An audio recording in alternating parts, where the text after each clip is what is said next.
అవినాష్, చెప్పుమ్మా. దగ్గరలో ఉన్న మెడ్ప్లస్కి వెళ్ళి మెడ్ప్లస్ బ్రాండ్ మెడిసిన్స్ అని అడిగి కొనుక్కునరా. అక్కడ 50-80% తగ్గింపుకు వస్తుంది. మీరు తీసుకునే అదే మందులు, అదే నాణ్యమైన మందులు, కానీ సగం ధరకే. కల్పన గారు కూడా సువర్ణ భూమి బాధితురాలే మనతో పాటు ఉన్నారు. కల్పన గారు నమస్తే అండి. నమస్తే అండి. అంటే మీరు ఎంత పెట్టుబడి పెట్టారండి?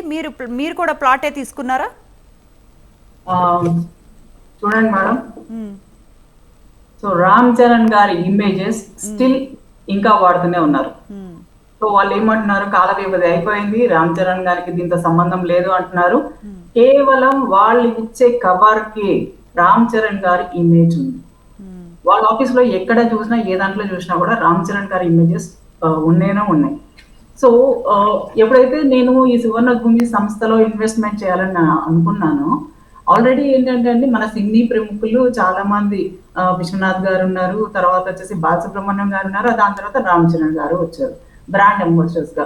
వీళ్ళ మీద ఎక్కడ కూడా ఎటువంటి వైలెన్స్ ఇంపాక్ట్స్ ఏవి ఉండేటివి కాదు. అంటే ఐ మీన్ ఇప్పుడు విశ్వనాథ్ గారు కానివ్వండి, బాలసుబ్రహ్మణ్యం గారు కానివ్వండి, లేదంటే రామ్ చరణ్ గారు కానీ, వీళ్ళ మీద ఎటువంటి ఇష్యూస్ లేవు. కాబట్టి మేమేమనుకున్నాము అంటే, వాళ్ళు సజెస్ట్ చేస్తున్నారు, వాళ్ళు సపోర్ట్ చేస్తున్నారు అంటే ఇది ట్రస్టెడ్ బ్రాండ్, దీన్ని నమ్మగలము, మనము నమ్మచ్చు అన్న ఉద్దేశం మీదనే సువర్ణ భూమిని ఎంచుకోవాల్సి వచ్చింది అనమాట.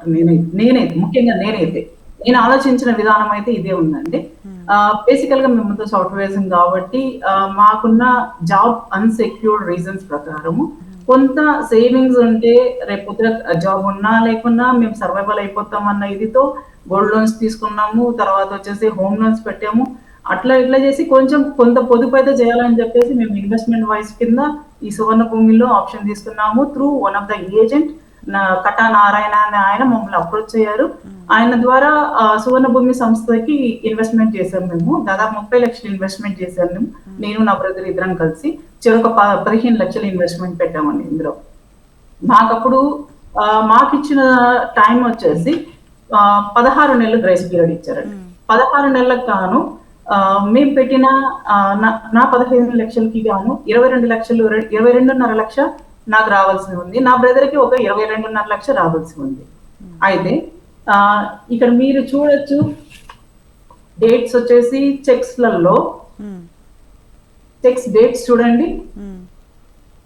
సో మార్చ్ లో ఒకటి ఇచ్చారు, ఏప్రిల్ లో ఒకటి ఇచ్చారు. ఇవి 2 కాలం అయిపోయిన తర్వాత నెక్స్ట్ డే నుంచి, అంటే ఐ మీన్ మేము ఏది కూడా ఇంకా లీగల్ గా అప్రోచ్ అవ్వడానికి ముందుగా యాజమాన్యంతో మాట్లాడడానికి వెళ్ళాము. యాజమాన్యాన్ని 1-4 సార్లు అభ్యర్థించాము అనమాట. మాది కాల వ్యవధి అయిపోయిందంటే మరి మా పైసలు ఎప్పుడు ఇస్తాయని చెప్పేసి అడిగాం. మేము అడిగితే దానికి సమాధానంగా వాళ్ళు ఏంటంటే 15 డేస్ అండి, 20 డేస్ అండి అని చెప్తూ వచ్చారు అనమాట. మేము ప్రాపర్ గా బేసికలీ నేను లోకల్ కాదండి, నేను నాన్ లోకల్ పర్సన్ ని.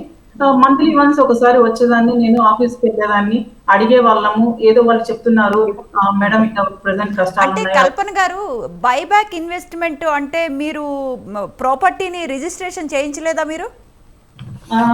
ఇక్కడ ఏంటంటే అండి 3 కేటగిరీస్ వాళ్ళం ఉన్నామండి. సో నేను ఏదైతే అమౌంట్ ఇన్వెస్ట్మెంట్ చేసిన దానికి 10 గుంటాస్ మోమింపేట్ లో ఇస్తాము, రిజిస్టర్ చేసి ఇస్తాము అని చెప్పేసి అన్నారు. ఈవెన్ నేను ఈ రిజిస్ట్రేషన్ గురించి కూడా చాలా సార్లు అడిగానండి. రిజిస్ట్రేషన్ గురించి ఎప్పుడు అడిగినాను, వాళ్ళు ఇప్పుడు కాదు అప్పుడు కాదు అంటూ తోసుకుంటూ వచ్చేసారు.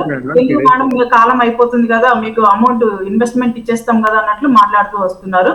నాకైతే ఎటువంటి రిజిస్ట్రేషన్ కూడా చేయలేదండి, కేవలం ఎంఓయూ చెక్కులు మాత్రమే మాకు ఇచ్చారు. అంటే బీయింగ్ ఏ సాఫ్ట్వేర్ ఎంప్లాయీ మీరు అన్ని డాక్యుమెంట్స్ చెక్ చేసుకోకుండా మీరు 30 lakhs ఎలా ఇన్వెస్ట్ చేశారండి? అంటే ప్రాపర్గా ఒక లాయర్ని, ఎవరినైనా లీగల్ అడ్వైజర్ని కలిసారా బిఫోర్? నేను లీగల్ అడ్వైజర్ ని తీసుకున్నానండి. చెక్స్ ఇచ్చారు కదండి, సేఫ్ సెక్యూర్డే కదా మనకి. దట్టు ఇంకోటి అంటే ల్యాండ్ రిజిస్ట్రేషన్ కూడా మీరు చేసుకోండి అని చెప్పి ఆయన కూడా సలహా ఇచ్చారు. నేను 1-10 సార్లు వాళ్ళు ల్యాండ్ రిజిస్ట్రేషన్ చేయించమని చెప్పి నేను 1-10 సార్లు అప్రోచ్ అయ్యాను. ఇదిగో చేస్తాం, అదిగో చేస్తాం, ఆ పర్సన్ లేరు, ఈ పర్సన్ లేరు అంటూ సాకులు చెప్తూ వచ్చారు. సో దాటేస్తూ వచ్చారండి. ఇప్పటికి 8 నెలలు అయిపోయింది, కాల వ్యవధి 8 నెలలు అయిపోయిందండి. ముఖ్యంగా ఈ రిజిస్ట్రేషన్ ప్రాసెస్ ఇవన్నీ కాదు, నేనేంటంటే 7 months నుంచి నా హస్బెండ్ కి బ్రెయిన్ సర్జరీ చేయించాలి. దానికి కాను నాకు 10-15 లక్షలు ఖర్చు అవుతుందండి. నాకు ముఖ్యంగా ఆ అమౌంట్, ఆ ఫండ్ నాకు రిలీజ్ చేయండి, అర్జెన్సీ, ఇది మెడికల్ ఎమర్జెన్సీ అండి అని చెప్పేసి 8 నెలలుగా వాళ్ళ ఆఫీస్ చుట్టూ తిరుగుతున్నానండి. అయితే ఏమైందంటే ఆల్ ఆఫ్ సడన్ వాళ్ళ ఆఫీస్ నుంచే సిఆర్ఎం శ్రీనివాస్ అనే అతను కాల్ చేశారు. త్వరలో ఆయన ఐపీ పెట్టిపోతున్నారండి, మీరు త్వరగా వచ్చి ఏదో ఒకటి ల్యాండ్ సెటిల్మెంట్ పైసలు ఏదో ఒకటి సెటిల్ చేసుకోండి అన్నట్టుగా మాకు మళ్ళీ ఇన్ఫర్మేషన్ పుట్టప్ చేశారు.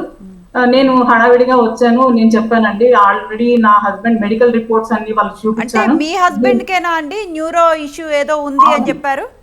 అవునండి, ఓకే.